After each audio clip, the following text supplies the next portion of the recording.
I just wanted to speak on this real quick, but a lot of the TIs who are put into organized stalking, gang stalking, basically these human trafficking programs, who, you essentially have your life hijacked and, you're being watched, monitored, surveilled, um, proxy stalked, like people, basically gang stalkers and perpetrators are stalking you, following you, monitoring you on behalf of other individuals who don't want to be seen, who are cowards, high level feds and government officials who are essentially cowards. Um, they're basically sending these puppets. So a lot of the times, I understand, it's hard not to react or feel some type of way towards these perpetrators. But at the end of the day, you got to think about the hand behind all of it. You got to think about who is directing these perpetrators. What is the root of it? And a lot of the cause behind organized stalking and gang stalking, like I said, is money. It really generates billions of dollars a year. I mean, so many resources, so many tax dollars, so many resources that could be used to better the world as a whole are being used and abused and weaponized by people in high positions of authority who are looked at as the heroes of your town. They're looked at as the city council. They're looked at as the people who are supposed to know what's best for the people, for the masses. But at the end of the day, these are the cowards who are hiding behind their authoritative positions and basically hiding behind certain groups they're involved in and certain cults and secret societies they have a play in and so forth. So another thing I want to say is also a lot of the people who are putting target individuals in these programs are actually their own family, and the people closest to you are setting you up. When it comes to being a target individual, this doesn't go for every single TI, but as for my case, I believe it was my own relatives that put me in this program. I knew a telltale sign was when they took me to go sign a life insurance policy while I was still in high school. And at the time I was young, I don't know, I was just trusting that my parent knew what was best for me. Nobody guesses that you're going to be put into an organized stalking or gang stalking program before you actually wake up to it. You don't know about organized stalking or gang stalking until you actually go through it and experience it. So there's no really for sure way to see it coming or to prepare beforehand. And by the time it's happening to you, it's kind of like, okay, like I wish I would have prepared better for this or made a game plan to get through this to make my life a little easier, to help me recover from all the damage that they've already done to my life, my livelihood, and my reputation. But something as dynamic as organized stalking and gang stalking and all the tactics they use that mimic mental illnesses that they project on you to make other people believe that you have a mental issue or something's wrong with you. It's the way that, these are experts that are setting these forms of psychological abuse and mob hate mentality, group stalking mentality type of people who set up these forms of targeting a person's life, slandering them, blacklisting them, essentially. Like, these are all experts that are doing this, who are corrupted individuals, by the way, in high-level positions of authority within your fusion centers, government officials, people, like I said, tyrant law enforcement, people who are supposed to be trusted, who are weaponizing the system against you. So preparing or being prepared to be a targeted individual is kind of not possible because you don't even know it exists before it actually happens to you.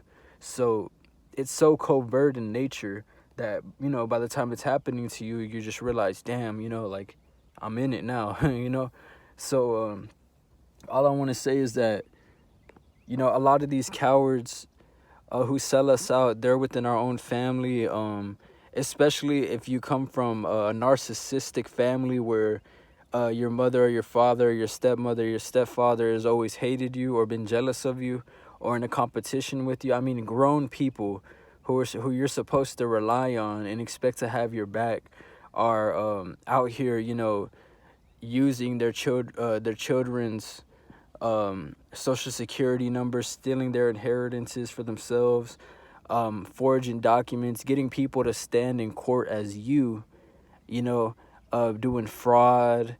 Um, who knows how deep it goes, and I could only imagine if they would do this to their own kids. I know by now that my own mother is a perp. I know my own sister, some of my own siblings are perping other people as well.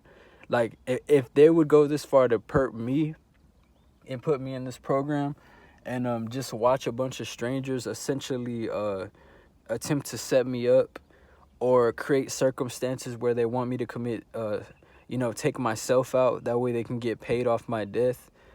Because I seen the names. I seen the names on the life insurance. I seen who would get the benefits. I seen all that. But it's almost like they get mad that you don't take yourself out. You know what I mean? It's almost like a lot of people being mad that you're still alive. Basically, that's what it is. So that's why I try my best to just keep faith and never let a bunch of cowards and groups shape who I am or what I think about myself. And all this has done is just made my relationship with the Most High God stronger. And I was always a loner by heart, actually. I never really liked being around big groups. I never was a show-off person. I never was a person who did things for social media. Buy material things just to show them off on social media, or just to be a real, want everybody to be, oh, look at me, look at what I got, and I got more this than you, and I got more money than you, and I got a newer car than you, and I never been that type of person. So essentially, me being alone only made me grow stronger within my faith and within the Most High God. So their little isolation tactics, that didn't drive me crazy, I guess, like they thought it would. Because I was already used to thinking, deeply about the world and about existence and life, and trying to figure out what I deem to be the truth, or piece together what the true meaning of life was as a whole. So I'm not really a worldly, worshiping the Matrix, fed, informant, perpetrator type of person. So I guess maybe this program would work on them. Maybe these tactics would drive them crazy because they've been silver spoon fed and spoiled their whole life and never been through a real struggle, like a lot of these secret society, Freemason, Eastern Star pieces of shit. But with me, I mean, I was already born into misfortune. I was already born into betrayal, lies, deceit, and just people overall, effing me over since I was younger. People, backstabbing me and doing messed up things to me since I was younger. So this isn't really something new to me. So I don't know why y'all would think I would take myself out. I guess that's how weak y'all are. Maybe y'all would, but at the end of the day, I just want to say that, a lot of these people, to wrap this video up, all I wanted to say is that a lot of these people are mad that some of y'all are still alive, man.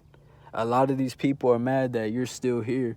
A lot of these people go through all this effort, sending people to move in houses around y'all who are perpetrators. Nobody has front license plates. Everybody's trying to hide their identity and hide behind their black tent, because a lot of cowards like to do things and cast stones from secret places. And your money don't make you authentic.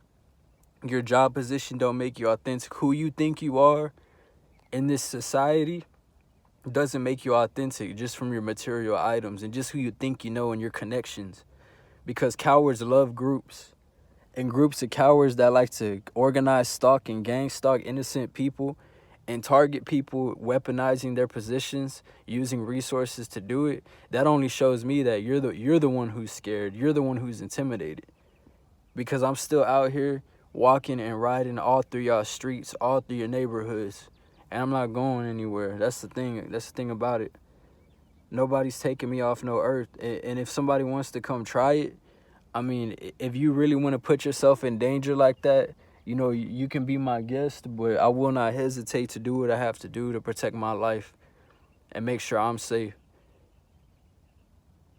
So at the end of the day, I just want TIs to recognize that y'all don't have to be afraid of these cowards. Because a lot of these people love to talk behind your back, but they wouldn't say nothing in front of you or in your presence. And then when you confront them about what they said with their little coward-ass directed conversation, they want to get all quiet like mouses. They want to get all quiet and not even repeat it. So don't let these people set y'all up. There's nothing to prove to these people. Y'all take care, man.